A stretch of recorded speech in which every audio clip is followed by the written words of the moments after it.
3 points clés pour ta stratégie qui feront d'elle ton pilier sur les marchés financiers. Salut, c'est l'Investi. Aujourd'hui, on se retrouve pour une toute nouvelle vidéo qui va être essentielle pour votre stratégie en trading pour qu'elle devienne un pilier sur les marchés financiers. J'espère que vous êtes chaud. En tout cas, je vous ai tout programmé, donc suivez bien jusqu'à la fin. Et n'oublie pas de liker et commenter si jamais tu as bien aimé la vidéo. Première phase, les structures. Donc comme on peut le voir, on va avoir des structures haussières où on fait des break-off structures avec des points bas de plus en plus hauts et des points hauts de plus en plus hauts.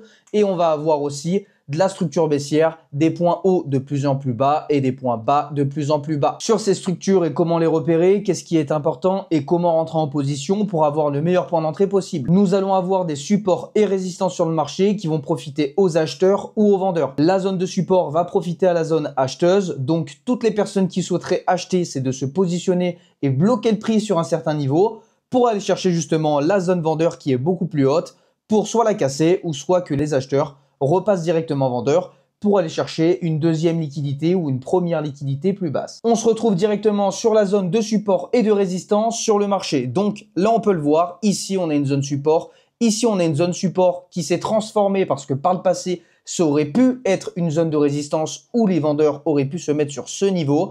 Et là, du coup, on voit au-dessus qu'on a cassé justement une zone de résistance et qui par la suite, bien évidemment, deviendra une zone d'appui, donc une zone de support pour aller chercher beaucoup plus haut, donc ce qui donnera un marché qui retombera sur ce prix afin d'aller chercher encore une fois un autre plus haut et de garder bien évidemment sa tendance. Et on peut retrouver ça bien évidemment aussi sur un marché qui est plutôt vendeur. On peut le voir sur la zone de support et de résistance. On voit que le marché est baissier, qu'il revient directement faire un plus haut. On voit qu'il nous crée une zone de résistance sur ce niveau.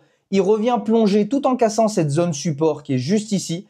Il continue de plonger. Derrière, il recrée sa zone support qui vient chercher du coup une zone de résistance qui était une zone de support auparavant avant de pouvoir replonger à la baisse et faire ainsi de suite jusqu'à un changement de nouvelle tendance. D'ailleurs, pour ceux qui souhaitent avoir mes analyses en direct, vous avez juste à rejoindre le lien qui est dans la description et rejoindre le lien qui est en bio. C'est le canal Telegram. Vous avez juste à le rejoindre. Vous allez voir les résultats des membres du canal privé. Rejoignez le canal public. Vous aurez tout gratuit directement là-bas. Moi, je suis trader FTMO et je monte mes résultats et vous verrez directement le nombre de payouts que je fais et le nombre de comptes sur lesquels je trade et à combien, bien évidemment, je suis financé. On se rejoint directement là-bas et sur ce, je continue la vidéo. On se retrouve directement sur les marchés financiers et on va voir la position en détail. Pourquoi je suis rentré à l'achat? Alors du coup, on peut le constater, on voit que notre zone qui a été plus haute sur ce niveau-ci, on peut le constater qu'on a fait un plus haut, donc on est venu liquider cette zone. Donc il fallait absolument qu'on revienne chercher le prix, qu'on aille créer une zone support pour prendre appui et que les acheteurs rentrent à nouveau afin d'exploser à la hausse. On peut le voir que j'ai refait cette position une deuxième fois et que le marché, encore une fois, est venu liquider à la hausse. Derrière, il est revenu chercher sa zone support. J'ai pris position et je suis allé chercher directement une liquidité qui était au-delà de la zone de résistance car je savais qu'on allait l'exploser car le volume était très très fort et très haussier. On voit que sur cette position, je suis allé chercher un ATH et une break-off structure. Simplement qu'ici, on avait un double bottom que je vous expliquerai dans une prochaine vidéo si jamais vous likez un maximum.